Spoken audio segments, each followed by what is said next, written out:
So what is it that you get personally? What do you get from playing music? Playing guitar? Believe it or not, when I'm not on the camera, I really don't talk much. Okay. And sometimes we find ourselves in conversations that really don't have any real purpose. It's just like, well, I mean, we're sitting here, we may as well talk to each other.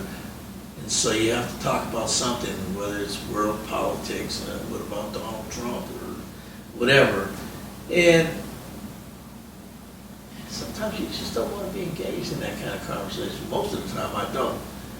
And so I don't. So my way of talking is when I get to play. I get to sit down with a bunch of musicians that I enjoy playing with, and then the conversation is on. You know, you'll see a musician who'll be on stage playing, and he'll do something, and somebody will look at him and just start laughing. And people are like, what was that? What was that all about? He said something. Conversation. It's a conversation. You know, everybody ain't invited. I'm sorry. You know, it was personal, but sometimes the audience isn't on it. And for a person in the audience as myself,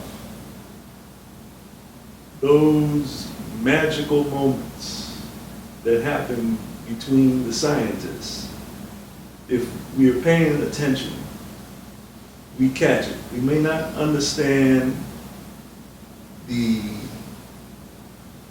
exact essence of what was said, like,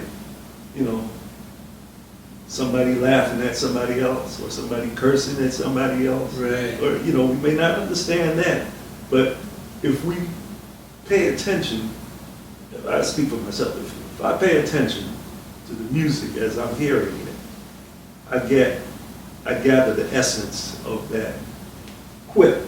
Yeah, yeah. And for me, that's the inspiration that I get from live music. Yes. I feed off live music, it's food for me. It is actually, it nourishes my being on a regular basis. That's why I try to catch live music as often as I can. Well, that's a reciprocal process. Absolutely, absolutely, because a guy told me, Leon Thomas, he said, singing to an audience that doesn't understand what is being said or doesn't appreciate what is coming at them, is like playing paddleball without a wall. Wow. I like that. Yeah. And I understand completely. And, and I definitely understand and appreciate that.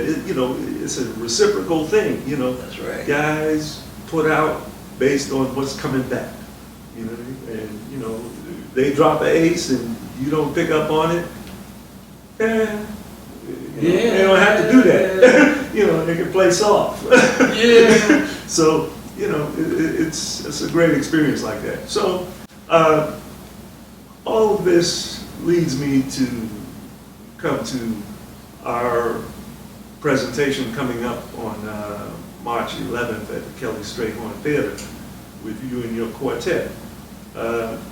Tell me who's playing in the band with you. Well, I have little Georgie Hyde III, who's just a fantastic young man on drums. He comes from a whole legacy of wonderful musicians, including his father And his uncle. and his uncle.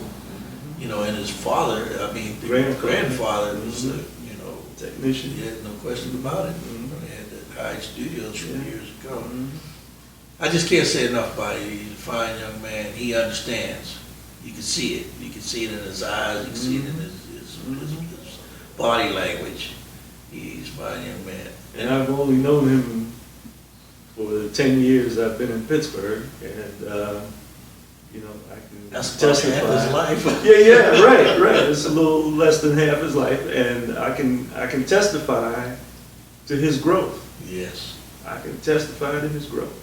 So we have a wonderful drummer on the scene, man. Yeah, man. I'm very proud of these young cats, man. There's a whole slew of them, man, and I've just got my eye on them, man. I Yeah. expect great things out of them, Sure. and I'm sure they won't let me down. Mhm. But I got Georgie, who's the baby of the group, and then I got some older cats. I won't call them old timers. Yeah. They probably would appreciate that. But I have Luce the Lute playing a tenor saxophone, who used to just knock my socks off. I mean, not that he doesn't knock my socks off now. You know, he's a fantastic musician who's been on the scene for years and years and years, man. Matter of fact, I used to go see him at the Crawford Grill or Hurricane, one of the two. He used to, what was that, John Martell or somebody he used to play with? Long time ago. He used to have long hair. Well, you know, Yeah, that was then. that's right. That was then. And then I have this cat Keith Stebler, who's a great organist there, man. I've been knowing Keith for quite a long time, and you know, he was one of those guys, man, like I was talking about, that used to hang around all the great cats that would come in town when Richard Bruce Halls would come to town. Man, you could bet Keith was gonna be there, man, and they were like buddies, man. And so Is he gonna be playing organ or piano? he's gonna play organ. Oh, beautiful. Yeah. Beautiful. Okay. You know, nowadays they have the small digital organ, but it's really, really nice. You know, no one can carry a B3 around anymore. It's Gene Ludwig, man. It's too much, 400 and something pounds, and he's just a little guy, man.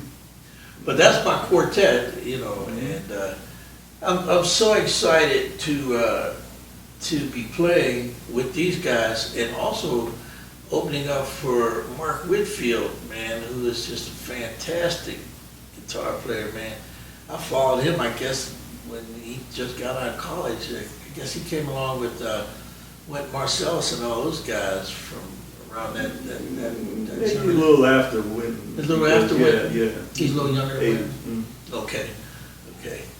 But yeah, man, he's fantastic, man. I'm looking forward to actually meeting the cat, you know, and maybe pick his brain a little bit, you know. Well, you mean pick, right? That's right, man. That's right.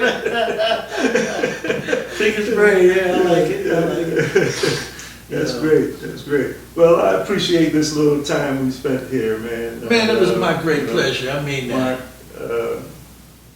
you know, you bring joy, you bring inspiration, and you know, curiosity, you know, to the music that I've experienced from you. So, Thank you so much for your inclusion in the whole series, man. I really mean that.